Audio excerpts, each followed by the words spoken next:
Hi everyone, it's Danny. Welcome back to my channel. Today I'm here with another design team layout for the COAPA Cutfiles design team, and today I am going to be doing something a little special. Today is the day that Virginia's second Creative Cuts class went live. It is Creative Cuts 2 Rainbow Edition, and all the design team are doing rainbow themed layouts at the beginning of this month to celebrate that.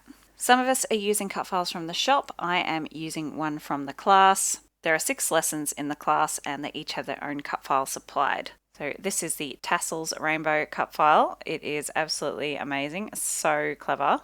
I will leave all the details in the description box below if you're interested in checking out the class. It is definitely worth a look.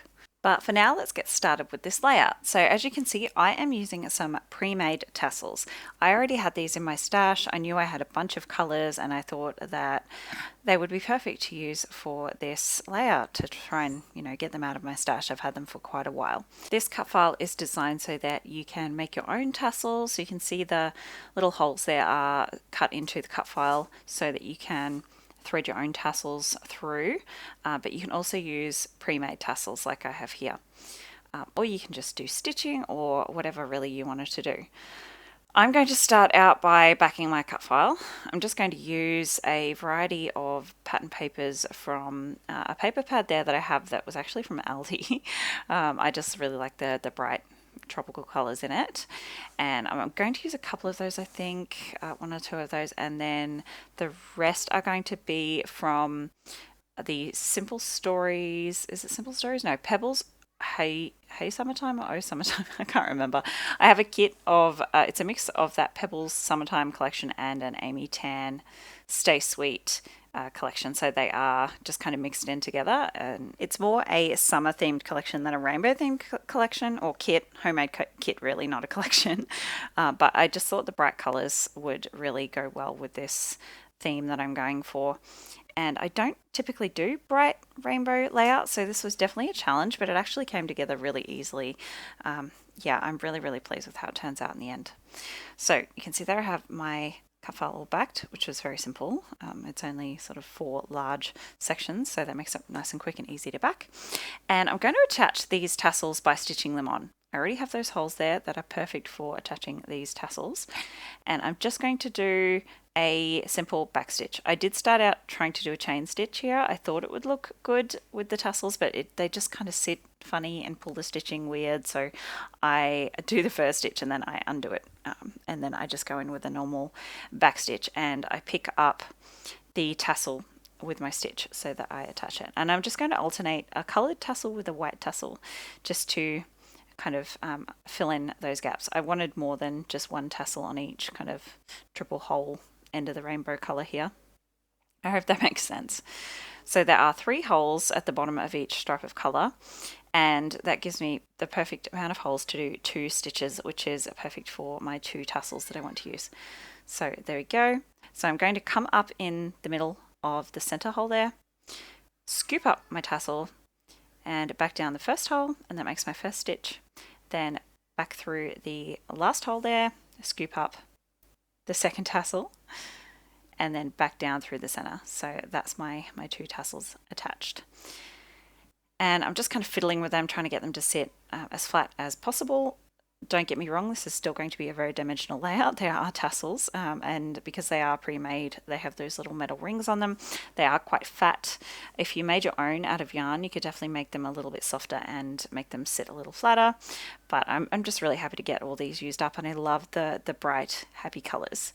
As soon as I saw this cut file, I thought immediately of these tassels that I had in my stash that I do struggle to use, especially as they're all kind of really bright, different colors that I am not comfortable using normally. But like I said, this layout came together really nicely. I think because I just went all in with the whole rainbow theme thing.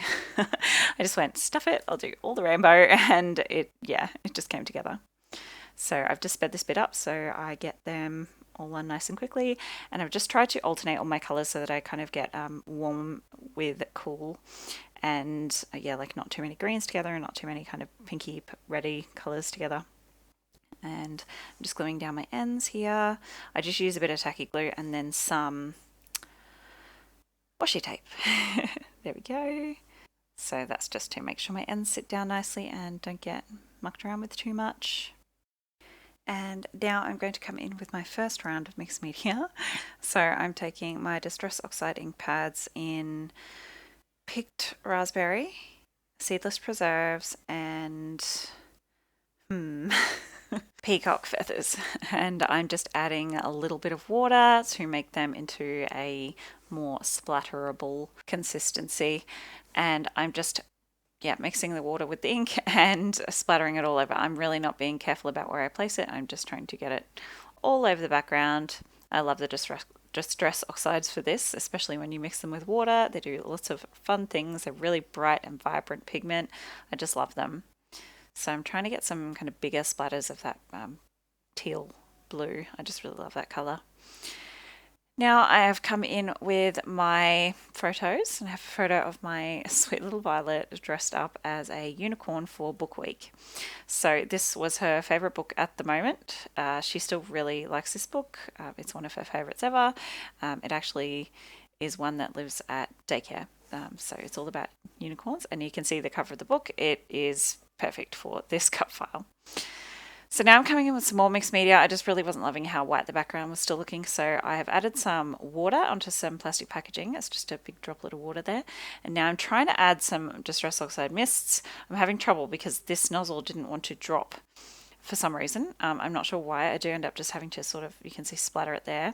That is the shell egg, speckled egg color, and then the second one was the faded jeans, and I've just mixed a little bit of that in. I want this not to be too opaque. I want it to be a kind of thinner consistency, and I'm just going to create kind of like cloud-like patches, I suppose, of blue behind the rainbow, just to help the rainbow really stand out from that white background. I just felt like it was, I don't know, fading away a little bit. So this was really fun too, because it's not quite as pigmented or as strongly pigmented as the splatters I did, because there is more water in and less ink in this mix.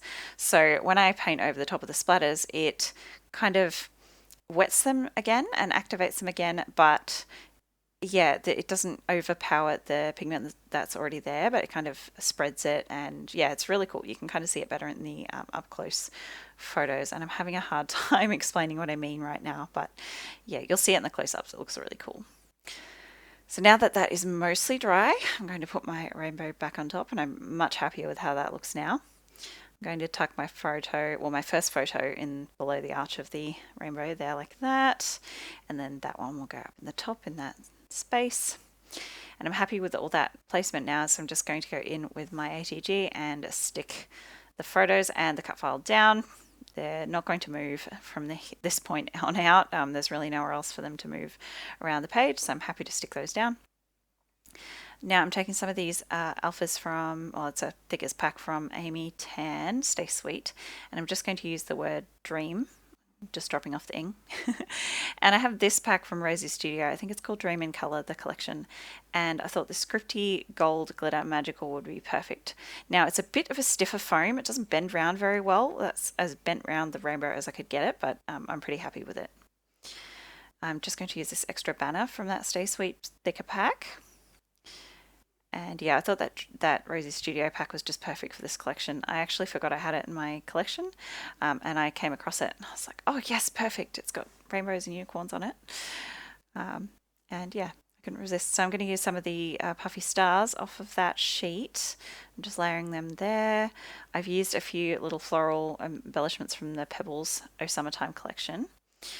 And I'm just going to add some of these little tiny stars off this Rosie Studio sheet. Just bringing in some more of that gold glitter. And of course I had to use this winged unicorn. That pale purple doesn't really go with the rest of the page, but I couldn't leave him off. And I love that little strip of hearts as well. Matches the rainbow theme really nicely. Last thing I'm going to do is add just a few of these little clear stickers from Pebbles. I just like the teeny tiny florals, and I'll tuck in that one little sun. And that is going to be my layout finished. I really hope you enjoyed this one. I'm so happy with how it turned out. It really exceeded my expectations, especially as I'm not super comfortable with rainbow generally, but I'm super happy with this one. Don't forget to check out Virginia's class. It is incredible, super good value. All the details are in the description box below. And thank you so much for joining me. I'll see you next time. Bye guys.